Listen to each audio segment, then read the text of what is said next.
merci Seigneur.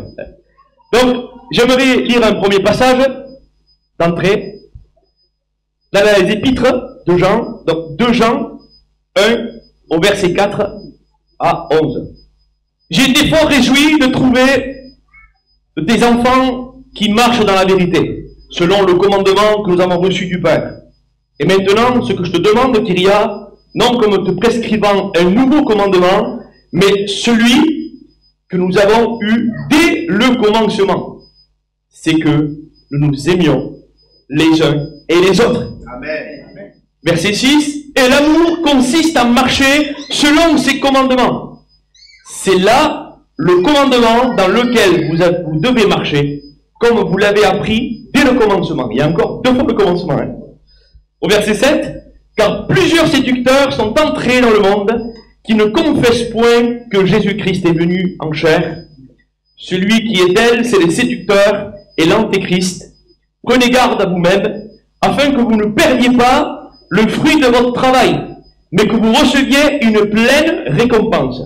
Au verset 9, et c'est là que c'est venu interpeller mon cœur, quiconque va plus loin et ne demeure pas dans la doctrine de Christ n'a point Dieu. Celui qui demeure dans cette doctrine a le Père et le Fils. Au verset 10, si quelqu'un vient à moi, si quelqu'un vient à vous et n'apporte pas cette doctrine, ne le recevez pas dans votre maison et ne le dites pas salut, car celui qui dit salut participe à ses mauvaises œuvres. Amen. Wow. Quel passage, hein? Dites même pas salut à celui qui ne confesse pas que Christ est Seigneur. Et là, j'aimerais, au verset 9, s'il te plaît, Katia, merci pour ton service. Au verset 9, quiconque va plus loin. Et là, j'ai trouvé cette phrase-là vraiment incroyable. Quiconque va plus loin. Oui, c'est bien d'aller plus loin, mais dans quoi? Comment? Est-ce que on est libre et on prend un prétexte de vivre selon notre chair, notre bon désir, notre bonne volonté, hein, parce que l'homme, l'être humain du moins, mais les femmes aussi inclus, hein, l'être humain, a ses propres désirs, et la Bible dit que les désirs de la chair sont contraires à celui de l'esprit.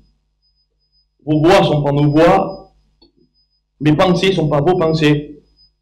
Quelquefois, il y a bien un décalage, pour avouer, je confesse, qu'il y a quelquefois un décalage entre dans la manière dont Dieu perçoit les choses et dans la manière dont moi je perçois les choses. Et c'est vrai que, quelquefois, quand Dieu encore me surprend et me dit, regarde Dylan, et je dis, oh Seigneur, pardon. Vraiment, pardon, je croyais, je pensais, mais c'est vrai, je me suis trompé, pardon. Il y a combien que, dans le texte là, il marquait à plusieurs reprises, au commencement, au commencement, au commencement. Et décidément, c'est celui qui marche dans la doctrine. Et ça m'a interpellé, la doctrine.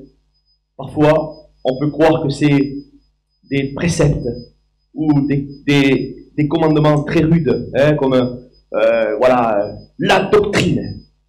Alors, tu sais, frère, si tu fais ça, tu sais, sœur, s'il arrive ça, la doctrine. La doctrine. Ouais, mais attends. La doctrine, premièrement, est fondée sur l'amour.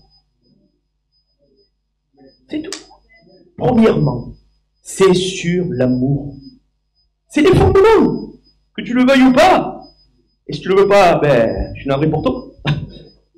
Mais c'est l'amour. C'est incroyable. J'aimerais qu'on projette aussi Matthieu 22, 36. Matthieu 22, 36 à 40. Maître, quel est le plus grand commandement de la loi? Jésus lui répondit, tu aimeras le Seigneur ton Dieu de tout ton cœur, de toute ton âme et de toute ta pensée. Verset 38. C'est le premier et le plus grand commandement. Mais ça ne s'arrête pas là. Et voici le second. Ce qui qui lui est, je vais y arriver, qui lui est semblable. Tu aimeras ton prochain comme toi-même. Verset 40. De ces deux commandements dépendent toute la loi et les prophètes. Et je reprends ce que Jean dit au verset 6. L'amour consiste à marcher selon ses commandements. C'est là le commandement dans lequel vous devez marcher, comme vous l'avez appris dès le commencement. Le verset 9. Quiconque va plus loin et ne demeure pas dans la doctrine de Christ n'a point Dieu, mais celui qui demeure dans cette doctrine a le Père et le Fils. C'est la doctrine de l'amour. Alléluia. Et puisqu'on se sent aimé, on peut aimer. Puisqu'on se sent aimé, certes, ce n'est pas un amour humain, c'est un amour divin. Alléluia. Et puisqu'on se sent aimé, qu'est-ce qu'il est bon de se sentir aimé? Chaque fois que Tina, quand elle me fait des petits gestes, des petits, ben voilà, je suis aimé même des fois. Et vice versa, je suis sûr que c'est pareil pour Tina aussi. Mais l'amour de Dieu, quand on la reçoit, parce que est-ce que l'amour de Dieu est acquis? Est-ce que la paix est acquis? Est-ce que la joie est acquis? Mais non. Non. Ce n'est pas acquis. J'ai eu la nouvelle naissance, merci Seigneur, j'ai été baptisé d'eau et d'esprit, gloire à Dieu. Ah, j'ai l'amour de Dieu. Oh, je me sens aimé de l'amour du Père. En même temps, je t'aime pas, toi. Mais je me sens tellement aimé. Oh là là, merci Jésus, merci Seigneur. Oh, quelle joie, quelle paix, quel amour. Oui, c'est vrai. On le vit. Amen. Mais si on la cultive pas, et si on la met pas en pratique, ben, crois-moi que l'amour s'éteint, la joie s'éteint, la paix s'éteint. D'ailleurs, c'est pour cela que Paul va dire ici, n'attristez pas le Saint-Esprit par lequel vous avez été scellés le jour de la rédemption. Ne l'attristez pas. Pourquoi? Parce que la personne du Saint-Esprit à l'intérieur, si on ressent l'amour, la paix et la joie, c'est parce qu'il y a l'Esprit de Dieu en nous. Il y a la présence de Dieu en nous. Donc si l'amour est diminué, c'est que décidément, quelle est la dimension de l'amour? Dans sa profondeur, dans sa largeur, dans sa hauteur. Alléluia. Amen. C'est la croix. Démonstration. Je donne ma vie pour mes brebis. D'accord? On va voir si tu vas y aller. Ben il a été. Il n'a pas simplement dit Jean 10, donne ma vie pour mes brebis. Ouais. Il est allé jusqu'au bout. Hein. Il est allé. Pourquoi? Par amour. Encore une fois. Par amour. Et à chaque fois, sur ce chemin-là de Gethsémané à Golgotha, Golgotha est l'accomplissement parfait. Amen. D'ailleurs, il le dit, tout est accompli. Alléluia. 3 jours après, il ressuscite. Mais en réalité, là où tout a commencé, c'est à Gethsémané. Gethsémané veut dire pressoir à lui-même. Pressoir. Il s'est senti oppressé dans ce jardin. Et c'est là, dans ce jardin-là, que décidément, que tout a commencé. Il y a eu un combat. Cette coupe s'éloigne de moi. Mais, non mes désirs. Non ce que je veux. Non ma volonté. Mais la tienne, Père. Tout a commencé ici, hein, à Gethsémané. Et c'est là qu'il n'a pas simplement dit des choses en parole, mais qu'il a prouvé aussi en acte. La croix, la prédication de la croix est une folie pour celui et celle qui périssent, et pour l'homme. C'est une puissance. L'amour n'est pas un acte, de faiblesse. Hein. L'amour, quelque chose de puissant. L'amour est quelqu'un de puissant. C'est Jésus. Alléluia. L'amour est quelqu'un de puissant. Donc, l'amour, la paix, la joie, Galates 5, 22, hein, le fruit de l'esprit, eh ben, quand tout ça là, ça s'entretient. Hein. Ça s'entretient. Comme une terre, comme un jardin qui a besoin d'être tondu, etc., etc. Ça s'entretient. Même le Seigneur va dire comme ça, dans l'Apocalypse, ce que j'ai contre toi. C'est pas que tu as tenu une bonne doctrine, etc., etc. Ce que j'ai contre toi, c'est que tu as abandonné ton premier amour. Il y a une différence entre perdre et abandonner, n'est-ce pas? Si je perds mon portefeuille avec ma carte bleue tout dedans, croyez-moi que j'avais pas envie de la perdre. Donc perdre quelque chose, ce n'est pas un acte volontaire. Mais abandonner. Waouh! Abandonner, c'est comme si je mettrais mon portefeuille avec ma carte bleue sur le banc, je m'en vais, et que 5 heures après, si je veux la récupérer, que je me fasse pas l'idée qu'elle y est encore. Hein. Voilà, à part si c'est un coin perdu dans les bois, mais si c'est au centre-ville, etc., ben que je sois pas... Voilà. Oh, ben t'es... Ah, ben j'ai perdu mon portefeuille. Ben, du moins, j'ai abandonné mon portefeuille. Abandonner est un acte volontaire. Abandonner l'amour. Ce que j'ai contre toi, c'est que tu as abandonné l'amour. Ton premier amour. Il y a combien que cet amour-là, nous voulons vraiment la cultiver. Et c'est pour cette raison-là que, dans le verset 9, quiconque va plus loin. Et je voulais t'encourager ce matin à aller plus loin avec le Seigneur.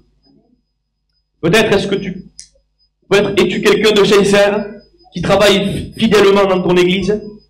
Cependant, tu n'as pas le temps ou tu ne prends pas le temps de rencontrer le Seigneur dans son intimité. Tu seras peut-être perçu comme quelqu'un de zélé. Et j'en ai déjà vu. Croyez-moi que si on joue un rôle, ça ne dure pas longtemps. Hein. Je vous le dis. Hein. Si c'est un rôle que nous avons, si c'est une apparence que nous avons, croyez-moi que ça ne tient pas longtemps. Parce qu'on va faire les choses par notre propre force, et à la fin, ça va être trop compliqué. Ça va être trop dur. Puis, il me dit, Paul dira encore, marchez par l'esprit.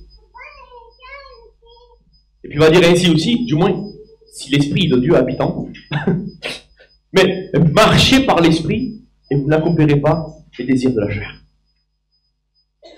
Et c'est pour cette raison-là que nous ne devons pas faire le chrétien, mais être chrétien. Nous ne devons pas faire le disciple, mais être disciple. Et c'est là que ça prend tout son sens. Quand tu sais qui tu es. Quand tu sais qui tu es. Alors certes, quand tu découvres qui il est, waouh, tu es resplendissant, voilà. Mais de savoir qui tu es, alors là, double impact. Parce que tu apprends à connaître, très bien, mais quand tu sais qui tu es, alors là, tu sais qui tu sers. Waouh! Tant que tu ne sais pas qui il est, du moins, tant que tu ne sais pas qui tu es, tu ne sais pas qui tu sers. Tant que tu ne sais pas qui il est et qui tu es, tu ne sais pas qui tu sers. Il faut le découvrir. Mais comment le découvrir? C'est dans l'intimité. C'est le Saint-Esprit, l'Esprit de Dieu, amen, qui nous fait découvrir notre identité en Christ en réalité. Et plus tu vas passer du temps, non pour, mais avec le Seigneur, dans son intimité, et plus le Saint-Esprit va te révéler qui tu es. Il va te révéler qui tu es. Et ça qui est merveilleux, c'est que quand on réalise, alors là, on est efficace. On est efficace parce que c'est lui après, on sait qui on sert. Donc, tu peux être perçu quelqu'un de zélé, comme quelqu'un de zélé. Alors, sais-tu ce que tu risques si tu n'as pas d'intimité avec Dieu? Ben, tout doucement, petit à petit, tu t'éloignes de celui qui veut te donner la vie. Au plus tu vas marcher par la chair, et au plus tu t'éloignes du Dieu qui est esprit. Au plus tu vas marcher selon tes désirs ou selon ta propre volonté, au plus tu t'éloignes de la volonté de Dieu. Mais plus tu t'approches de la volonté de Dieu, alors là, crois-moi que Dieu va t'utiliser. Et c'est ça qui est important, c'est que vous pouvez me voir comme quelqu'un de zélé, mais si j'ai pas d'intimité avec le Seigneur, ça va pas durer. Ça va faire des montagnes russes, comme on dit. Hein. Une semaine, je suis bien. 2 mois, je suis mal. 3 semaines, je suis en forme. 1 mois, je suis pas bien. Et même parfois, j'ai vu des personnes que ça dure, ça dure, ça dure. Et ça dure, et ça dure. Et le pire dans tout ça, oui, je dis bien le pire dans tout ça, c'est qu'ils ne veulent pas s'en sortir. Hein. Ils ne veulent pas s'en sortir de ce fonctionnement-là, de ce découragement-là.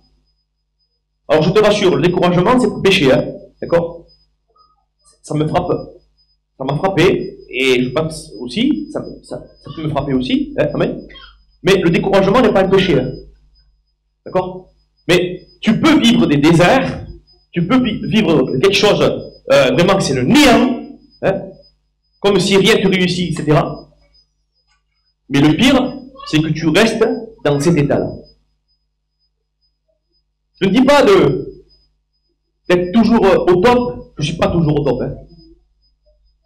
Et pour certains, ceux qui me voient zélé, etc., je vous le dis, je ne suis pas toujours au top. Hein. Parce que j'ai besoin de la grâce de Dieu. J'ai besoin de sa grâce. Continuellement. Chaque jour, j'ai besoin de sa grâce. Parce que je sais que je dépends de sa grâce. Je dépends de lui. Et je suis conscient, hein, je ne suis pas là pour que ça passe beau. Hein, dire, oh, quelle parole, oh, spirituelle. Non, non, non, spirituel ou pas, c'est pas ça le truc. Non, non, non. Mais, ce que je suis en train de vous dire, c'est que c'est le découragement ou l'épreuve de la foi, attention, ce n'est pas quelque chose de mal, hein. Contraire, pas de problème. S'il faut que je passe par l'épreuve pour en sortir quelque chose de bon, pas de problème. Je suis prêt, hein. Je suis prêt. Mais, quelquefois, le désert dure trop longtemps. Le découragement dure trop longtemps et on se laisse dépasser. Et puis on s'assoit dans le découragement. Et puis on reste assis dans le découragement. Et puis même, je vais dire même, on ne sent même plus l'amour de Dieu en nous. On ne se sent même plus aimé par Dieu. Là, c'est un niveau. On ne se sent même plus aimé par Dieu. On ne sent même plus sa présence. Même dans le temps de louange, tu vois tout le monde se réjouir, tu vois tout le monde lever les mains et prendre plaisir dans la présence de Dieu, et toi, tu n'y arrives pas à rentrer. Tu restes sur le parvis. Le parvis, Dieu saint, Dieu très saint, hein, corps, âme, esprit. Et tu restes encore dans le corps, en fait, décidément dans le charnel, quoi. Chair. Tu restes dehors. Tu as le désir, tu as l'envie, ouais. Mais tu y vas pas, hein. Tu attends quoi? Qu'un ange vienne te porte là. Et c'est ta part, mon ami, hein? C'est notre part, hein? C'est ta part, c'est ma part. Voilà. Si je ne me suis pas mis à part, le message, je l'aurais fait comment? Oui, mais t'as le Saint-Esprit, frère, laisse-toi conduire. Oui, ok, pas de problème, je me laisse conduire. Mais on peut aussi se laisser conduire en ayant une préparation, en étant préparé. On peut être préparé à être conduit par l'Esprit. Mais c'est vrai que quelquefois, le Saint-Esprit, spontanément, et j'aime d'ailleurs ça, spontanément, ben le message, allez, il y a un appel à faire. Ok Seigneur, je fais l'appel. Chante, ok Seigneur. Loue, ok. C'est aussi simple que ça, hein. Je trouve pas ça compliqué, moi. Hein. Je trouve pas ça compliqué. Chante, ok. Prie pour cette personne-là, d'accord. Fais un appel, ok. C'est compliqué. C'est pas compliqué. Seulement, c'est qu'après, il y a la mise en pratique. Le pas à la fois. Un pas à la fois. Mais l'intimité, c'est important, parce que tout doucement, petit à petit, tu t'éloignes de celui qui te donne la vie. Je t'exhorte, comme je m'encourage moi-même, à rencontrer de nouveau Jésus.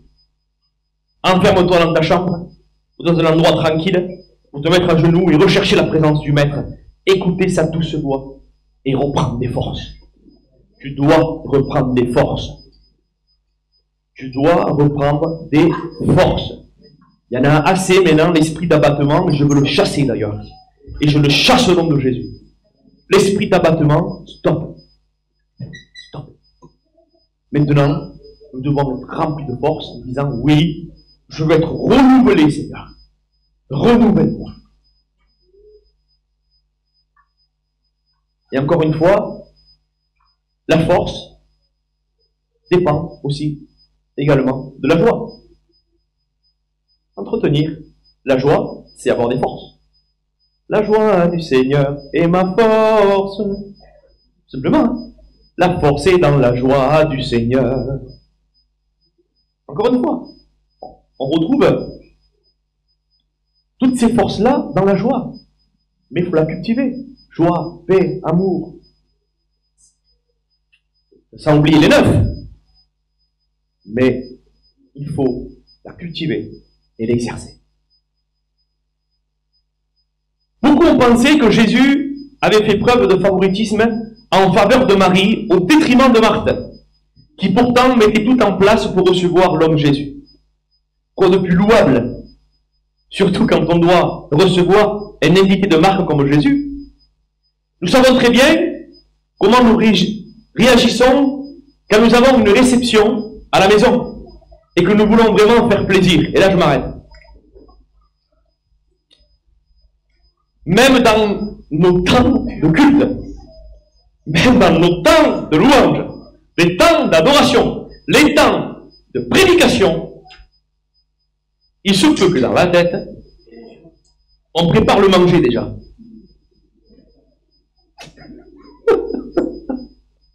Déjà, dans la tête, alors, attends, quelle heure il est 11h30, ok, midi moins 20, ok, donc je vais allumer le four, 10 minutes, un quart d'heure.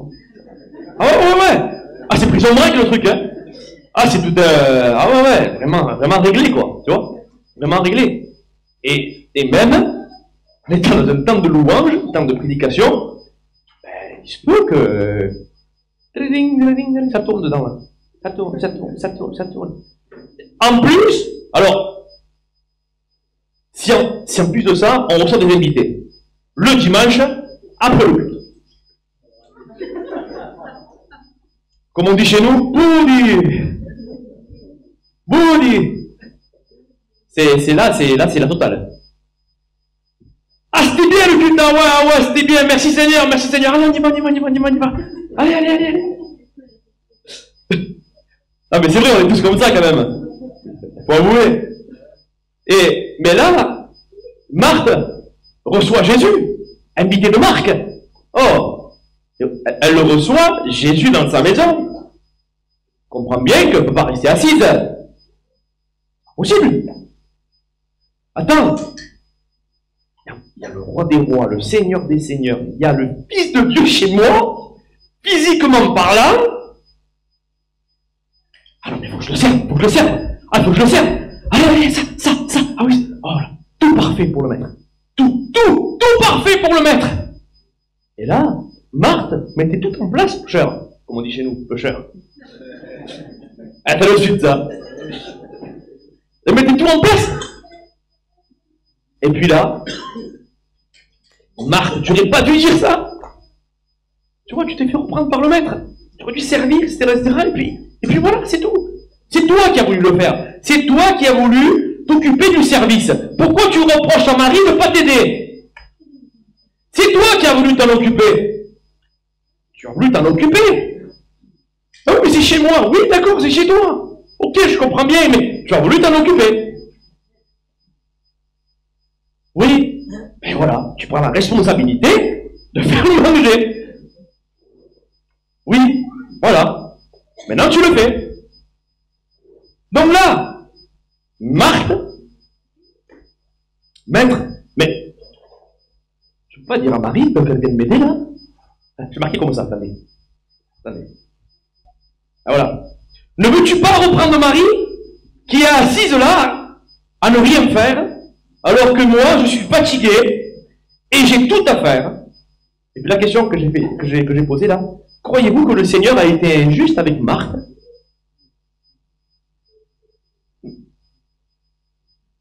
Croyez-vous que le Seigneur a été injuste envers Marthe?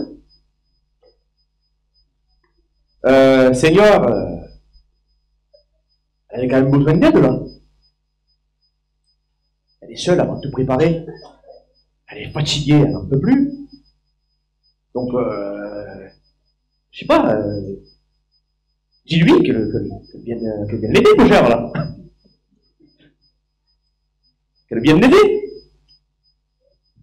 Ben Jésus ne va pas rentrer dans la discussion de Marthe, bien au contraire, il va mettre un arrêt, un stop, direct. Mais alors, direct. Marthe, tu t'inquiètes pour beaucoup de choses. Tu te fais vraiment du souci pour beaucoup de choses. Arrête. Arrête. Tu vois pas que tu te ronges, tu vois pas que tu te fais du mal, tu vois pas que tu en souffres tellement que c'est plein là-dedans. Tu vois pas comme tu es agité. Ce n'est pas normal. Tu es en Christ. Tu ne dois pas être agité. Homme de peu de foi. Pourquoi tu doutais? Oui, mais regarde, Seigneur. La tempête, etc. Oui, je vois. Je vois très bien. Mais calmez-vous. Je suis là. En gros, c'est ce que Jésus a voulu dire à Marthe. Non parce que le service qu'elle a fait, c'est très bien. Mais ce que Jésus, en quelques mots, a voulu dire à Marthe, hé, tranquille. Je suis là. Je viens ici, physiquement chez toi. Et tu cherches à me servir, etc.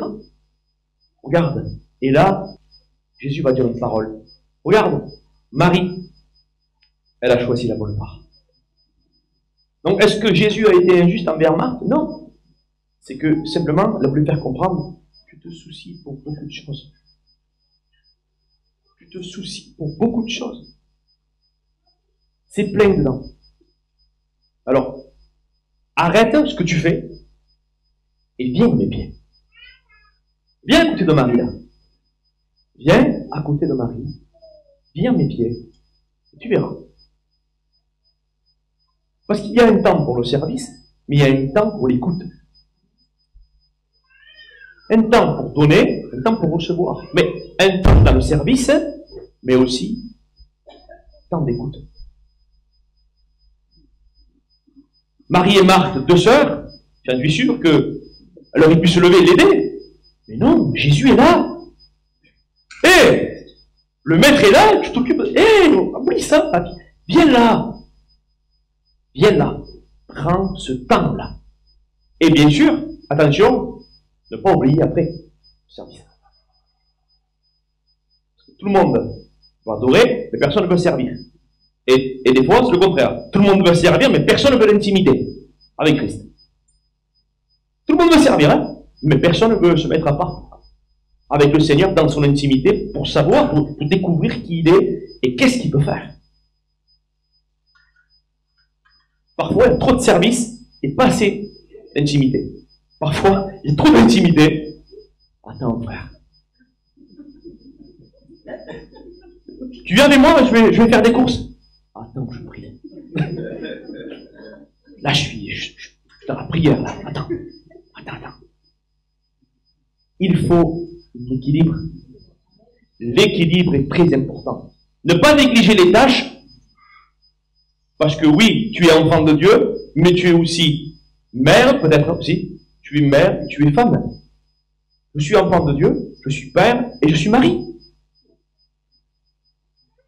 Oui, je suis pasteur, ok. Mais il y a aussi à la maison. Et là aussi, ça fait partie de notre service, hein. Servir ma femme, et ma femme également. Se servir mutuellement.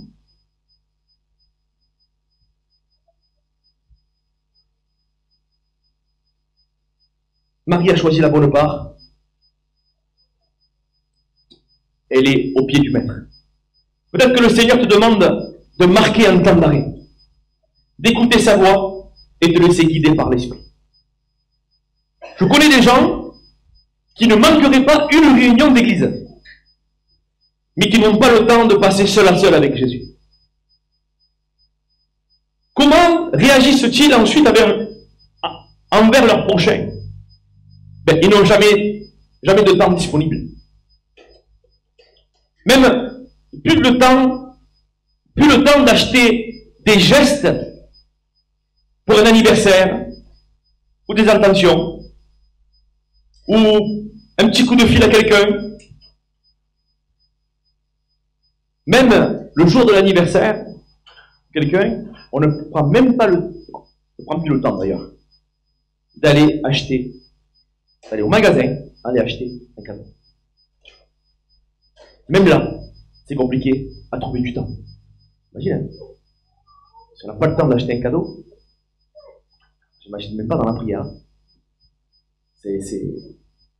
D'autres sont fidèles aux églises, à l'église locale, sont fidèles, mais pour passer du temps avec le Seigneur, pas de temps.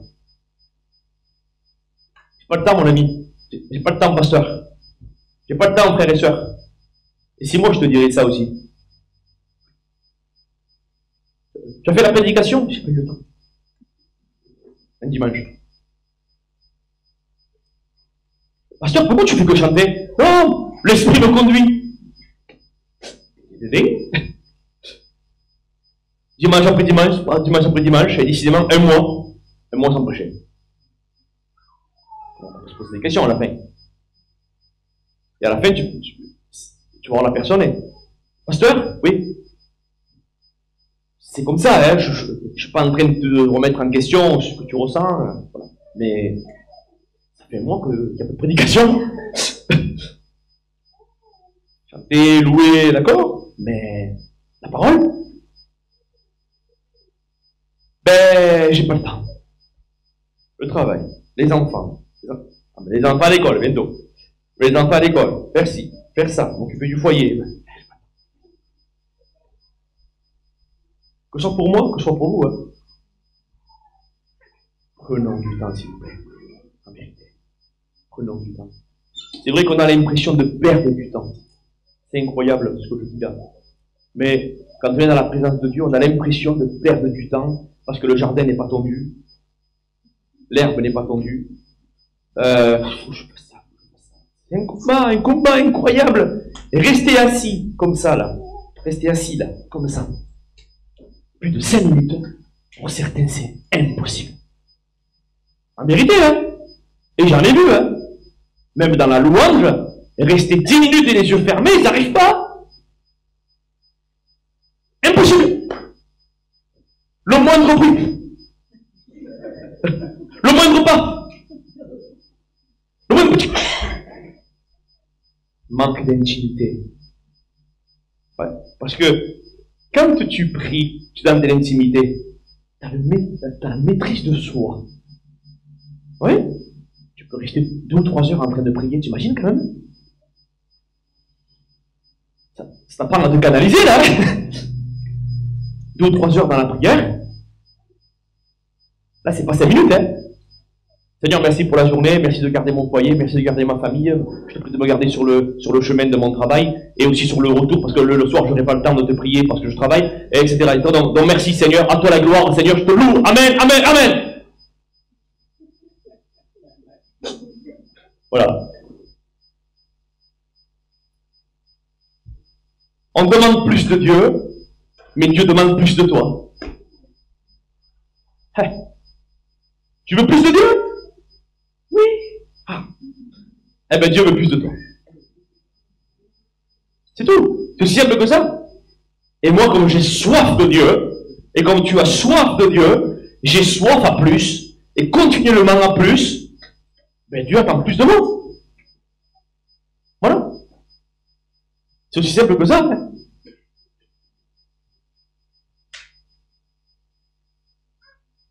Une grand-mère, un jour, m'a dit ça, et ça m'est resté. Si tu veux en savoir plus, si tu veux en savoir plus sur les Écritures, sur Dieu, mets en pratique ce que tu sais déjà. Parfois, on veut un cerveau comme ça. On veut savoir pourquoi les étoiles sont mises là. Pourquoi elles sont mises là? Pourquoi elles ne sont pas mises là? Pourquoi le soleil est comme ça, pas loin de la Terre, parce que s'il est trop proche, ça chauffe, c'est trop. Pourquoi? Pourquoi? On veut en savoir plus, mais incapable de mettre en pratique ce qu'on sait déjà. Incroyable ça, hein? Ma soeur, il faut prier, oui je sais, ouais mais tu le fais, mais non j'ai pas le temps. Mon frère, il faut jeûner, ouais je sais, tu le fais, non j'ai pas le temps. Donc on est au courant de tout en fait. Mais est-ce que nous sommes au courant? Est-ce que nous mettons en pratique ce que nous sommes au courant? Déjà, dans un premier temps, parce que si tu veux avancer, parce que le texte là, quiconque va aller plus loin, tu vas aller plus loin avec le Seigneur. Tu veux aller plus loin. L'eau est aux chevilles, ça monte jusqu'au genou, ça monte jusqu'à la taille, ça monte jusqu'à là. Au ras du cou, oula là là là là, c'est comme ça commence ça. Oula, attends, mais en fait, c'est que là, je vais me noyer. Non, je suis là, t'inquiète pas. Ouais, mais bon, ça monte là. ouais, mais t'inquiète pas, je suis là. Mais ouais, non, mais Seigneur, non, mais, regarde, tu peux respirer encore ton nez là, regarde, tu peux respirer. Vas-y, t'inquiète pas, vas-y. Et quand ça arrive là, mais tout à coup, on veut faire machine arrière. Et là, hop, ça redescend, ça redescend, ça redescend, ça redescend. Dieu te dit, quitte le rivage et marche sur les eaux. Quitte le rivage. Quitte le rivage et marche sur les eaux. Il y en a assez que des choses te noient. Il y en a assez. Il y en a assez que les problèmes, les soucis, tout ce qui est dans ton sac te noie. J'ai envie de prendre le sac. Voilà. Ça, voilà. Tu vois quelque chose dedans? Ah non, il n'y a plus rien. C'est normal, tu as tout déposé à la croix. Tout déposé. Et alors, comment tu te sens? Comme dirait JB, yo. Ah, je me sens... je me sens au top. Eh oui, et pourquoi? Parce que on s'abandonne à Dieu. On s'abandonne à Dieu. L'amour, et encore l'amour. Apprenons à aimer encore plus le Seigneur. Ce matin, sur la route, vous savez ce que j'ai dit? J'ai dit deux choses au Seigneur. Seigneur, apprends-moi à prier. Apprends-moi à prier selon la direction de l'Esprit. Apprends-moi à prier selon ta volonté. Je veux qu'à chaque prière, il y ait du résultat. Oui, tu le dis. Tu le dis, c'est que c'est possible. Donc, apprends-moi à prier. Apprends-moi à prier. Puis, deuxièmement, apprends-moi encore à aimer. Apprends-moi encore à aimer. Je n'aime pas encore assez. Je n'aime pas encore assez. Apprends-moi encore. Apprends-moi encore. Je veux encore plus me rapprocher de toi. Je veux me rapprocher de toi. Parce que je sais qu'il y a des séducteurs. Je sais qu'il y a des choses qui peuvent me séduire autour de moi. Le diable ne connaît pas tout, mais il connaît mes failles. Ah oui, le diable ne connaît pas tout. Hein. J'ai même entendu dire que oui, mais le diable connaît tout. Ah non, pas du tout. Le diable connaît juste les Écritures, c'est vrai. Mais le diable ne connaît pas ton futur. Hein. Il ne connaît pas les projets de Dieu pour toi. Le diable ne connaît rien. Ce qu'il connaît, tes défauts, tes faiblesses. Et là, il joue avec ça. Il joue avec ça. Donc, c'est la prière que j'ai faite ce matin. Apprends-moi à prier. Et apprends-moi à t'aimer. Parce que je sais que l'amour fera rester continuellement attaché à toi. Le jour où j'ai plus d'amour, je peux avoir un zèle, je peux avoir ce que voulez-vous. Il n'y a plus d'amour, mon ami. C'est qu'on a dans un couple d'ailleurs, hein. C'est pour ça qu'il y a autant de divorces. Hein. Bon, quelquefois, c'est des trahisons, des adultères, etc. Mais la plupart du temps, il n'y a plus d'amour, quoi. Il n'y a plus d'amour. S'il n'y a plus l'amour qui brûle pour le Seigneur, tu es en danger. Tu es en danger. Je te le dis, hein. Si l'amour ne brûle pas, mon ami, c'est que tu n'es pas proche de Dieu. Tu t'es même éloigné de Dieu. Mais, et là j'ai bien semé, Dieu t'aime. Mais, Dieu t'aime. Je vous l'ai dit l'autre fois, mais je le redis encore. J'ai donné des milliers de raisons à Dieu de me détester, et il a continué à m'aimer. Je lui ai donné des milliers de raisons à ce qu'il me déteste, et puis il a continué à m'aimer. Je t'aime, je t'aime, je t'aime. Mais comment tu peux m'aimer? Regarde ce que je fais, regarde ce que je dis, regarde le comportement que j'ai, regarde. Hé, je t'aime. Je t'aime. Mais parce que je t'aime, tu n'as pas à rester comme ça. Parce que je t'aime, tu ne dois pas rester dans l'abattement. Parce que je t'aime, tu ne dois pas rester dans le péché. Parce qu'il t'aime, il ne veut pas que tu restes dans ce domaine-là. Donc je te le dis ce matin, et j'arrêterai là. J'aimerais juste prendre un passage dans Ésaïe 40 au verset 31.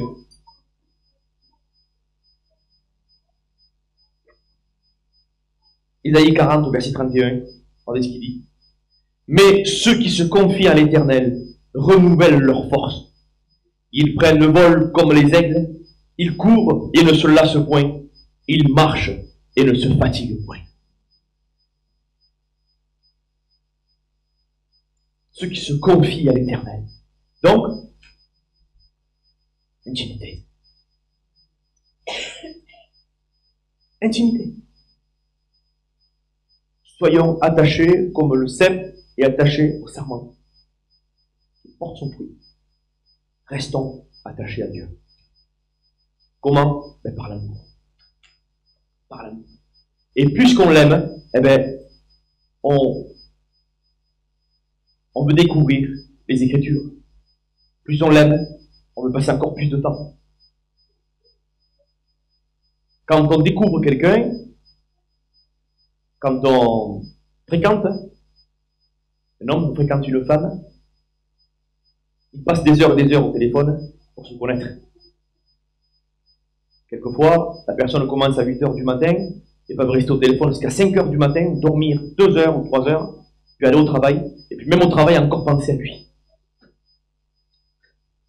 Même au travail, penser encore. J'espère que ce soir il m'appellera. Et s'il ne m'appelle pas, je l'appelle moi. Ah ouais. Il me manque. Oh, qu'est-ce qu'il me manque? Tu vois? Quand on aime, passe, putain. Quand on aime, et qu'on n'a pas de nouvelles pendant 1 jour, 2 jours, 3 jours, il nous manque. Il nous manque. Qu'est-ce qui te manque, Jésus? Est-ce que sa présence te manque? Oui, j'en souffre. Ouais, bah, arrête de pleurer maintenant. Stop. Arrête de pleurer. Mais je fais comment alors? Oui, mais tu fais que pleurer. C'est pas comme ça que tu vas y arriver, hein? Mais c'est comment alors? Ben, en prenant autorité. Regarde le Seigneur. Ça là, c'est terminé. Tu parais même au diable, hein? Tu vois ça là? Diable, démon. Regarde, ça là, les larmes que je coule là, aujourd'hui, c'est terminé. Aujourd'hui, c'est fini. Tu sais pourquoi? Parce que la joie du Seigneur est ma force. Et là, tu commences à louer le Seigneur. Et tu commences à proclamer des paroles en disant, je suis une créature merveilleuse. Oui, tu vis en moi. Oui, je suis à toi, tu es à moi. Et là, tu rentres dans la louange, dans l'adoration.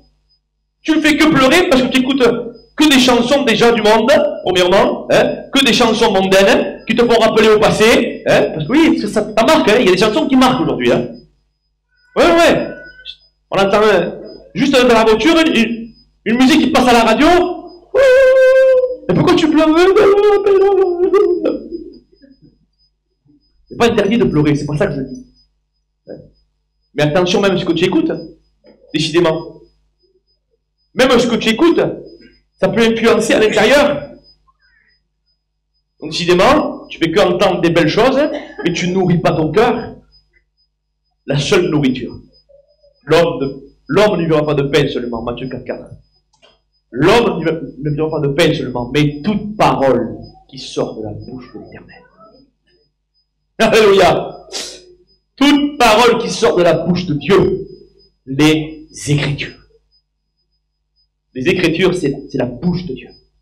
Les Écritures, c'est la parole de Dieu. Les Écritures, c'est l'autorité suprême. L'autorité dans nos églises, l'autorité dans nos vies. La parole de Dieu, elle est là. Et la parole de Dieu, nous devons la chérir, l'embrasser. Aime le Seigneur. Aime-le de tout ton cœur, toutes tes forces, toute ton âme, toute ta pensée. Et puis ensuite, serre-le. Serre-le. Amen. On prie le Seigneur. Seigneur, merci pour ta parole qui est certaine et véritable. Tu es le fidèle et juste. Seigneur, et en toi, il n'y a plus nombre de variations. Tout ce que ta bouche dit, ton bras l'accomplit. Parce que tu es le Dieu créateur. Tu es le Dieu unique. Unique dans ton genre. Unique dans tes attributs. Et Seigneur, je veux t'élever, te glorifier et te remercier encore pour ce privilège que tu me donnes. Vraiment de parler à mon cœur pour parler, Seigneur, à ton peuple, à ton Église. Merci, Seigneur, je veux encore plus me rapprocher de toi. C'est mon désir, Seigneur, vraiment. Et je veux vraiment encore plus m'imbiber de ta parole, Seigneur. Je veux transpirer de toi. Je veux transpirer de ta parole, Seigneur. Je veux qu'on voie plus Dylan, mais qu'on voie toi, Jésus, à travers moi. Alors, Seigneur, je te loue, je te glorifie pour tous tes bienfaits à mon égard. Pour toutes les bénédictions, pour toutes les grâces que tu nous fais dans nos vies, dans nos cœurs. Et parfois même on se plaint tellement, mais on ne se rend même pas compte des grâces que tu nous fais. Ce matin, je suis reconnaissant, et nous sommes reconnaissants de ce Dieu si merveilleux que nous adorons, mais que nous servons aussi. À te revient toute la gloire, Seigneur, ainsi j'ai prié, dans le nom de Jésus. Amen. Amen. Alléluia.